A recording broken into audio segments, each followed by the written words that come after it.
Start कर दिया। ए देखो इधर देखो, एकदम से बंद करो उसको, पूरा ध्यान यहाँ दो। अरे उसको इधर करो तो जाके खोपचा में बैठ जाती है। आगे बैठो, यहाँ बैठो, आगे जगह है ना।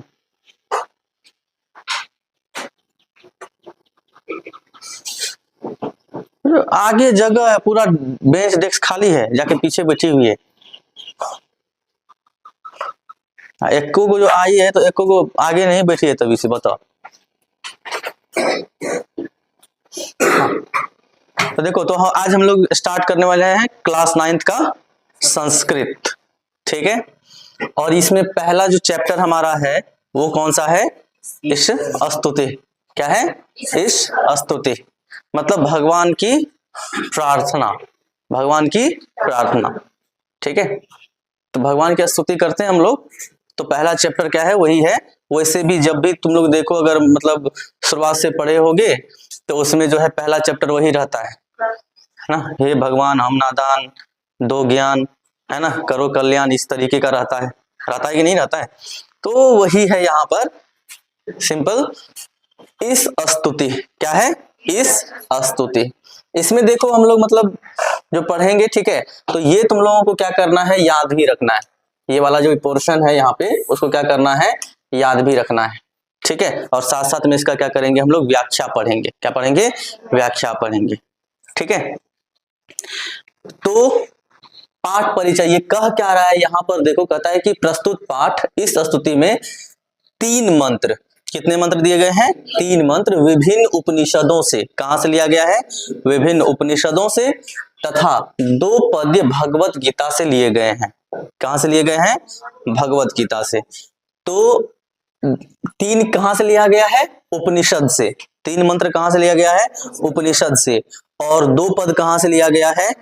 भगवत गीता से। कहां से लिया गया है? भगवत गीता से। जैसा कि यहाँ पर तुम लोग देख पा रहे हो, ये रखा हुआ है। क्या है ये? भगवत गीता, ठीक है। लेकिन ये इंग्लिश मीडियम में है, तुम लोग को समझ में नहीं आएगा, ठीक है। तो इसी से क्या किया गया है? यहाँ पर 2 मंत्र लिया गया है। अभी कहता है ये उपनिषदें हैं तैत्तिरीय, बृहदारण्यक और श्वेताश्वर। कौन कौन सा उपनिषद है? देखो, तैत्तिरीय, बृहदारण्यक तथा श्वेताश्वर, ठीक है। इस पाठ में संकलित मंत्र आनंद रूप परम शक्तिशाली जगत के कण कण में विराजमान परमेश्वर की वंदना करते हुए प्रकाश की प्राप्ति के लिए प्रार्थना करते हैं, ठीक है। तो इसमें सिंपल सी बात है, हम लोग भगवान की प्रार्थना करते हैं किस चीज के लिए? ताकि हमें सद्बुद्धि मिले, ज्ञान की प्राप्ति हो, इसी के लिए ना हम लोग भगवान की प्रार्थना क्यों करते हैं? कि ढेर सारा हमको पैसा हो जाए, है ना, हम बहुत अमीर हो जाएं, है ना रे, हम गाड़ी खरीदें, हम एकदम से जो है कार में घूमें, यही सब ना है। कहते यस सर। चलो, उपनिषद एवं भगवत गीता मानव जीवन की सर्वांगीणता के लिए रचित क्या है? अमूल्य ग्रंथ है। यानी कि हमको सब तरीके से क्या करता है? परिपूर्ण करता है। हमको क्या करता है? सब तरीके से, चाहे हम लोग मतलब अच्छे हो जाएं, और अगर हमारा स्वास्थ्य अच्छा होगा, हमारा सब चीज अच्छा होगा, सद्बुद्धि रहेगी, तो सब चीज अच्छे से होगा, हमारे समाज का क्या होगा? कल्याण होगा। नहीं तो मान लो तुमको बहुत पैसा है, तुम्हारे पास बहुत पावर है, और तुम गुंडा बन जाओ, है ना, तो क्या करोगे? समाज का कल्याण करोगे? हैं? करोगे कल्याण समाज का, लेकिन दूसरे तरीके से, है ना। समाज का कल्याण उसमें भी होगा, लेकिन कैसे होगा? दूसरे तरीके से कल्याण होगा। अब किस तरीके से कल्याण होगा समझ रहे हो? अपना चोर गुंडा रहेगा, दूसरे को भी बनाएगा, है ना, थोड़ा सा कोई इधर उधर करेगा, ढो धखार देगा उसको, नहीं, ऊपर पहुंचा देगा, है ना। उपनिषद में अनेक ऋषि मुनियों के विचार क्या है? निबद्ध हैं। तो भगवत गीता में योगेश्वर श्री कृष्ण के महान संदेश। तो उपनिषद में जो है अनेक मतलब ऋषियों के मंत्र सब लिखे गए हैं, ऋषियों के द्वारा बोले गए हुए हैं, ठीक है। और भगवत गीता में कौन मतलब बताए हुए हैं? कृष्ण। ठीक है, भगवान श्री कृष्ण ने क्या किया है? उपदेश दिया है। किनको उपदेश दिया है? अर्जुन को। लेकिन अर्जुन अब के टाइम में अर्जुन तो नहीं है, तो वो उपदेश किसके लिए लागू होता है? हम लोगों के लिए लागू होता है। किसके लिए लागू होता है? हम लोगों के लिए लागू होता है। ठीक है, तो यही है, इस पाठ में उसी सर्वशक्तिमान परमेश्वर की प्रार्थना की गई है। किसकी प्रार्थना की गई है? भगवान की। ठीक है, ये देखो, पढ़ो, इसको पढ़ो। यतो वाचो निर्वंतते अप्राप्य मनसा सह आनंदम ब्रह्मणो विद्वान न बिभेति कुतश्चन। हो जाएगा पढ़ने? पढ़ो इसको फिर से। यतो वाचो निर्वंतते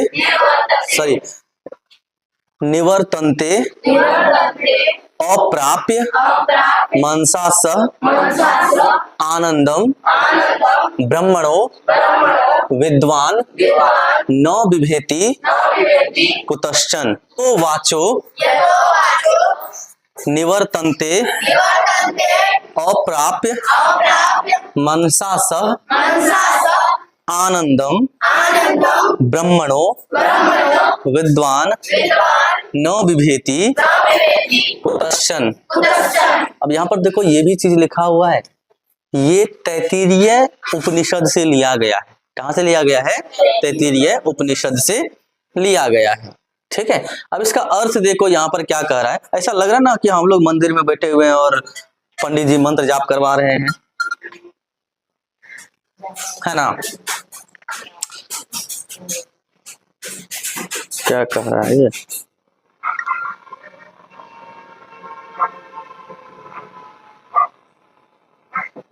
हाँ, ये बस 10 मिनट और। हाँ, इसका अर्थ देखो क्या कह रहा है। जहां वाणी मन के साथ ब्रह्म को न पाकर लौटती है, अर्थात जिस ईश्वर को वाणी तथा मन से प्राप्त नहीं किया जा सकता है, उन्हें जानकर अर्थात उस ब्रह्मानंद को जानने वाली किसी से भयभीत नहीं होते हैं। व्याख्या क्या है? देखो, कह रहा है कि प्रस्तुत श्लोक तैत्तिरीय उपनिषद से संकलित है। अभी जस्ट यहाँ पर लिखा हुआ भी है कि कहां से लिया गया है? तैत्तिरीय उपनिषद से लिया गया है। और इस स्तुति पाठ से क्या है? उद्धृत है। यानी कि यहाँ पर हम लोग जो पढ़ रहे हैं, कौन सा पाठ है? इस स्तुति। कौन सा पाठ है? इस स्तुति। इसमें ईश्वर की महानता का क्या किया गया है? गुणगान किया गया है। किसके बारे में बताया गया है यहाँ पर? ईश्वर की महानता के बारे में। किसके बारे में बताया गया है? ईश्वर की महानता के बारे में, कि ईश्वर कितना महान है। वो कहता है ईश्वर आनंद स्वरूप है। ईश्वर कैसे हैं? आनंद स्वरूप है। देखना, जिस भी भगवान का फोटो देखोगे वो हमेशा मुस्कुराते हुए रहते हैं, शांत रहते हैं। ठीक है, लेकिन याद रखना कि उसके हाथ में कोई ना कोई अस्त्र भी होता है। ठीक है, कि जरूरत पड़ने पर क्या किया जाए? उसका भी इस्तेमाल किया जाए, है ना रे? भगवान विष्णु को देखो तो एकदम से ऐसे खड़े रहते हैं, मुस्कुराते रहते हैं, और हाथ में चक्र होता है, सुदर्शन चक्र। भगवान शंकर मुस्कुराते रहते हैं, लेकिन हाथ में क्या होता है? त्रिशूल होता है, कि जब जरूरत पड़े तो क्या करना है? उसका भी उपयोग कर लेना है ना? भगवान कृष्ण महाभारत युद्ध को क्या किए? टालते हुए रह गए, है ना? टालते टालते एंड फाइनली क्या हुआ? महाभारत हुआ, है ना? और जब महाभारत हुआ तो कितने लोग मारे गए, समझ रहे हो? तो यहां पर कहता है कि वह ईश्वर इतना महान है कि वाणी तथा मन वहां तक नहीं पहुंच पाते हैं। कि हम लोग जो बोलते हैं या फिर जो हम लोग भगवान को स्मरण करते हैं, वो वहां तक नहीं पहुंचता है। अर्थात जिसका वर्णन वाणी तथा मन नहीं कर सकते हैं। इसका मतलब क्या है? कि तुम किसी भी तरीके से उस भगवान का क्या कर सकते हो? वर्णन नहीं कर सकते हो, उसकी व्याख्या नहीं कर सकते हो। उस आनंद स्वरूप ब्रह्म को जानने वाले किसी से भयभीत नहीं होते। एक गाना तुम लोग सुना होगा, ठीक है? ऊपर वाला अपने साथ है तो डरने की क्या बात है ना? तो जिसको पता है कि भगवान हमारे साथ में है तो हमारा कोई कुछ नहीं क्या कर सकता है, बिगाड़ सकता है ना। काहे डरने का, जब भगवान हमारे साथ हैं, जब हम किसी का कुछ गलत नहीं करेंगे, जब हम किसी का कुछ बुरा नहीं करेंगे तो फिर हमारे साथ भी बुरा नहीं होगा, गलत नहीं होगा। समझ रहे हो? तो यही कह रहा है कि उसको जानने वाले किसी से नहीं डरते हैं।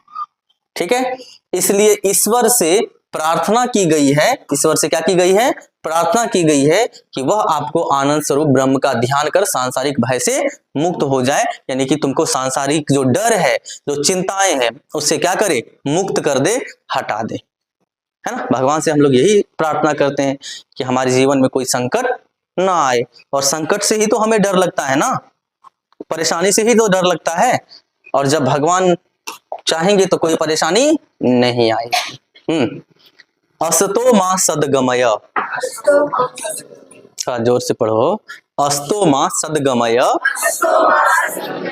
तमसो मां ज्योतिर्गमय, मृत्योर्मा अमृतम गमय। हाँ, कहां से लिया गया है, बृहदारण्यक, क्या है, बृहदारण्यक, ठीक है, वहां से, उस उपनिषद से लिया गया है।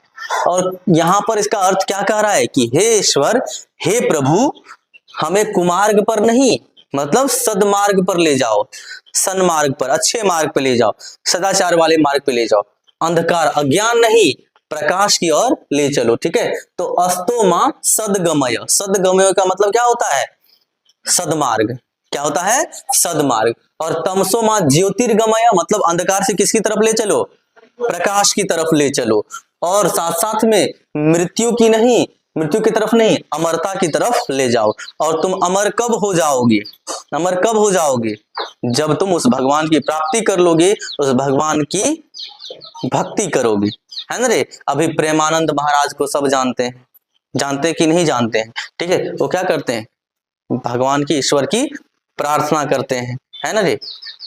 सतगुरु महाराज की जय, उसको सब जानते हैं, है ना। तो सब खाली भर दिन एकदम से सतगुरु सतगुरु करते रहता है, तो सतगुरु महाराज की जय, फिर भोरे भोर तुम लोग सुनती होगी, है ना, वो भी सुनती होगी भोरे भोर, उसके दादाजी भी सत्संगी हैं, असल सत्संगी है, कनियों इधर उधर नहीं है। हाँ, व्याख्या क्या कर रहा है कि प्रस्तुत पद्य बृहदारण्यक उपनिषद से संकलित इस स्तुति पाठ से उन है, इसमें ईश्वर से प्रार्थना की गई है कि हे प्रभु, हमें सन्मार्ग पर चलने के लिए प्रेरित करो। किस पर चलने के लिए, सन्मार्ग, मतलब सदमार्ग पर, क्योंकि कुमार्ग मानव को नाश के गर्त में ढकेल देता है। कहां ले जाता है, नाश के मार्ग पर ले जाता है, जबकि सन्मार्ग हमें मानवीय गुणों से अभिभूत कर देता है, यानी कि पूरा भर देता है। इसी प्रकार हमें अज्ञान रूपी अंधकार से निकालकर कहां ले चलो, ज्ञान रूपी प्रकाश की ओर बढ़ने के लिए प्रेरित करो। अंधकार को अज्ञान का प्रतीक माना गया है, अंधकार को क्या किया गया है, अज्ञान का प्रतीक माना गया है, तो इसलिए हमें अंधकार की तरफ नहीं, प्रकाश की तरफ ले चलो। ठीक है, व्यक्ति अपनी अज्ञानता के कारण, अपनी कुबुद्धि के कारण से, अपनी नादानता की वजह से क्या करता है, सही गलत में भेद नहीं कर पाता, उसे नहीं पता चलता है कि कौन चीज सही है और कौन चीज क्या है, गलत है। ठीक है, तो आपको तो पता है कि कौन चीज सही है, कौन चीज क्या है, गलत है, तो हमें किसकी तरफ ले चलो, सही मार्ग की तरफ ले चलो, सही दिशा की तरफ ले चलो। फलतः सांसारिक मोह माया में जकड़ा रह जाता है। इसलिए हे ईश्वर, हमें किसकी तरफ, प्रकाश दो, ताकि हम सही गलत में भेद कर सके और ज्ञान रूपी प्रकाश के द्वारा जीवन मूल्य को समझ सके। पुनः स्तुति क्या करता है, ईश्वर से प्रार्थना करता है कि हे ईश्वर, हमें अमरता प्रदान करो, हमारा चित्त अच्छे कर्मों में लगाओ, शुभ कर्म करने पर ही व्यक्ति अमर होता है। बुरा कर्म तो व्यक्ति को किसकी तरफ ले जाता है, नाश की तरफ ले जाता है। इसलिए सदैव महान कार्य करने के लिए हमें प्रेरित करो। ठीक है, किस उपनिषद से लिया गया है ये, बृहदारण्यक, बृहदारण्यक। हाँ, आगे पढ़ो, अगला देखो क्या है, एको देव सर्वभूतेषु, सर्वभूतेषु मतलब सब भूत है है रे, सर्वभूतेषु मतलब सब भूत है नहीं ना, सभी लोग की बात कर रहे हैं, ठीक है। सर्वभूतेषु गूढ़, हाँ, सर्वव्यापी, सर्वभूतांतरात्मा, सबके अंदर में भूत का आत्मा है, हाँ। कर्माध्यक्ष, सर्वभूताधीश, साक्षी, चेता, केवलो, निर्गुणश्च। किस उपनिषद से लिया गया है ये? श्वेताश्व। किससे लिया गया है? श्वेताश्व, ठीक है। कहता है अर्थ, एक ईश्वर ही सभी प्राणियों में छिपा हुआ है। एक ही ईश्वर क्या है? सभी प्राणियों में छिपा हुआ है। वह सर्वत्र यानी सभी जगह व्याप्त हमारे तथा सारे प्राणियों के हृदय में निवास करने वाला, कर्मों पर नियंत्रण रखने वाला, सभी वस्तुओं में रहने वाला, निर्गुण रूप में चैतन्य रूप साक्षी सिर्फ वही है। यानी कि हमारे अंदर, तुम्हारे अंदर, सब जीवों के अंदर क्या है? वही विराजमान है, वही है। और हम लोग क्या करते हैं? जीव की हत्या कर देते हैं, है ना रे? हम लोग क्या करते हैं? जीव की हत्या कर देते हैं, ठीक है, अपने स्वाद के लिए, है ना। तो देखो क्या कह रहा है कि प्रस्तुत श्लोक श्वेताश्वर उपनिषद से संकलित ईशास्तुति पाठ से उद्धृत है, ठीक है। कहां से लिया गया है?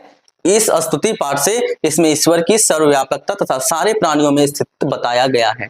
ऋषि मुनियों का मानना है कि ईश्वर निर्गुण होते हुए भी सभी प्राणियों में प्रच्छन्न रूप में विद्यमान है। तात्पर्य यह है कि तात्पर्य कि यह संसार उसी परम पिता परमेश्वर से संचालित होता है। एक फिर गाना तुम लोगों ने सुना होगा, क्या चीज? उसकी मर्जी बिना पत्ता भी हिलता नहीं, रब जो चाहे वही तो होता है, आदमी खिलौना है। तो हम लोग तो उसके क्या है? खिलौना है। वो हमको जिस तरीके से चाहता है खिलाता है ना। कभी हंसाता है तो कभी रुलाता है ना। नहीं, बच्चा सब वही ना करता है, खिलौना को कभी इधर घुमा देता है, कभी मुड़ी घुमा देता है उधर, ठीक है। उसको जिस तरीके से मन होता है उस तरीके से उसके साथ में क्या करता है? खेलता है ना। कोनो बच्चा सब बड़ा उत्पाती होता है, क्या करता है? उसको एकदम से पहिया खोल करके एक बार इसमें लगाता है, कभी उसमें लगाता है, उसी में कभी खराब हो जाता है ना। तो भगवान भी एक्सपेरिमेंट करते रहते हैं, समझ गया। उसी तरीके से हम लोग के साथ ऐसा होता है। तो आदमी क्या है? हम लोग किसकी मर्जी के बिना नहीं हिल सकते हैं। हाँ, तो हर प्राणी अथवा वस्तु में वही निवास करता है, वह सर्वद्रष्टा है, मतलब सभी जगह है। भाव यह है कि ईश्वर जगत का स्वामी, पालक, संचालक तथा सर्वद्रष्टा। क्लियर?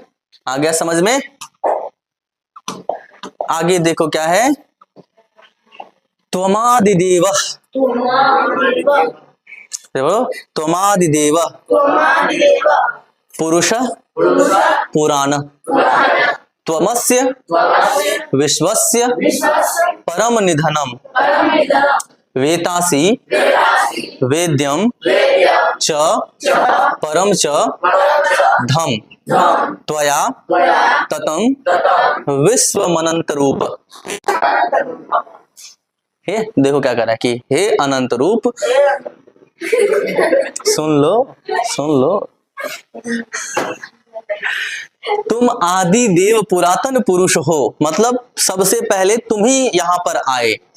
तुम इस संसार के जीवों के सर्वश्रेष्ठ, सबसे बड़ा सहारा अर्थात आश्रय हो। तुम सर्वज्ञ हो, यानी तुम्हें सब चीज पता है, तुम ही सब कुछ जानने वाले तथा श्रेष्ठ धाम हो। तुम्हारे द्वारा ही यह संसार रचा गया है।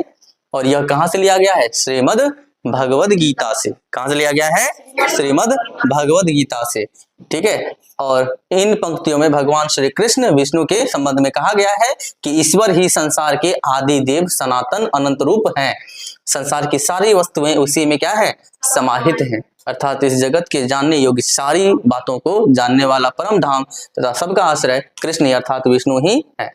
तात्पर्य कि ईश्वर सर्वत्र व्याप्त है, मतलब सभी जगह उपस्थित हैं। आगे नमः पुरस्तादथ, नमः पुरस्तादथ पृष्ठ ततस्ते नमोस्तुते, सॉरी नमोस्तुत ते सर्वत, सरबत वो सरबत नहीं, सरबत मतलब सब जगह, ठीक है। एव सर्व अनंत वीर्यामित विक्रमस्तवम,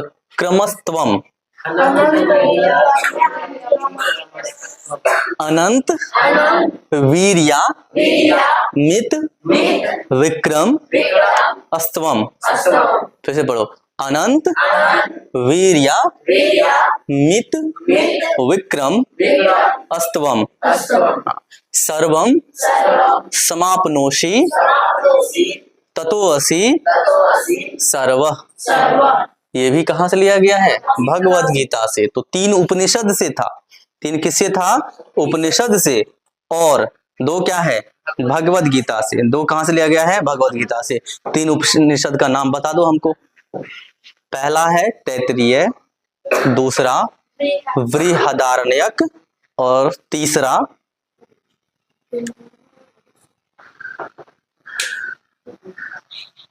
श्वेताश्व। इतना जल्दी भूल जाते हो? श्वेताश्व। और 2 कहां से लिया गया है? भगवद गीता से। कहां से लिया गया है? भगवद गीता से लिया गया है, ठीक है।